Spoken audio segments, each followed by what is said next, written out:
Jason, tell me what you got going here tomorrow. It's going to be tomorrow? Yes, so tomorrow starting Wednesday, 9 a.m., we'll have a mass vaccination hub here at the Montgomery County Fairgrounds for those who have signed up and received their QR code and their appointment time with Lone Star Family Health.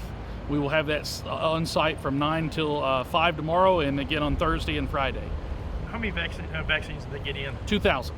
And how long do you think this, they registered, how long did registration last? Registration, the state pushed registration out prior to the county, so there was already a large demand signing up prior to the announcement from the county. However, once the county went live, it was completely booked up within 8 minutes.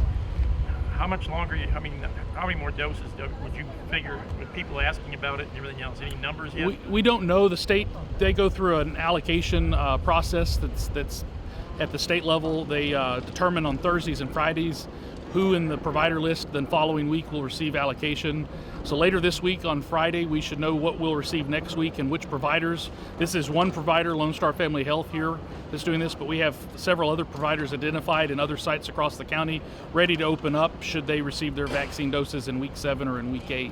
Now, once again, tomorrow, this is just for people that are already registered? Already registered with an appointment and a QR code. They'll arrive on site with their identification and their QR code, and they will get their vaccine. How long? Some of these people are waiting. You've got some, basically first responders we've got. What about the high-risk patients, over 65, with issues and such? Any idea how long we're looking at? So those patients were allowed to register through this site. How many, I do not know. They have not reconciled the data yet to give us that information.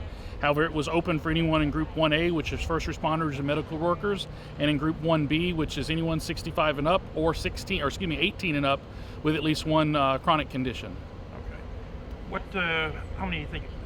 As far as how many lines are going to run through here tomorrow? We're going to have 6 lines through here tomorrow, and 1 through 5 will be for general population. The 6 will be for anyone Spanish speaking or who've had previous issues with allergic reactions to any type of vaccine. That way we can have additional medical personnel monitor them for any issues that may arise. What about, you've got quite a few people waiting out there. Is such a thing I'm saying? Now, this is just the first round of vaccine. The second round, are they going to be registering on something like that? Will be the priority with the people that had it first? Sure. Or how do they do that? The hopes is that we'll have enough allocation at one time where we can open it up to just first come, first serve, as well as people with appointments. But we're right now awaiting allocation from the state. It does not come with any prior knowledge. We don't have any input on who gets what.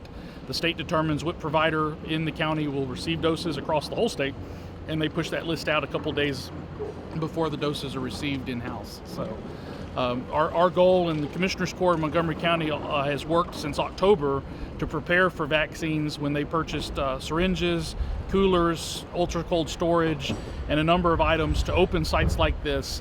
And we've had all that in hand since late October and early September, preparing for opening sites just like this. And now that the state has given us our first 2,000 doses, we're ready to roll, and we'll have those out by Friday, and we're waiting more doses from the state so we can keep them open. All right, appreciate it. Yes, sir. I'm gonna get at you here. Take some B-roll.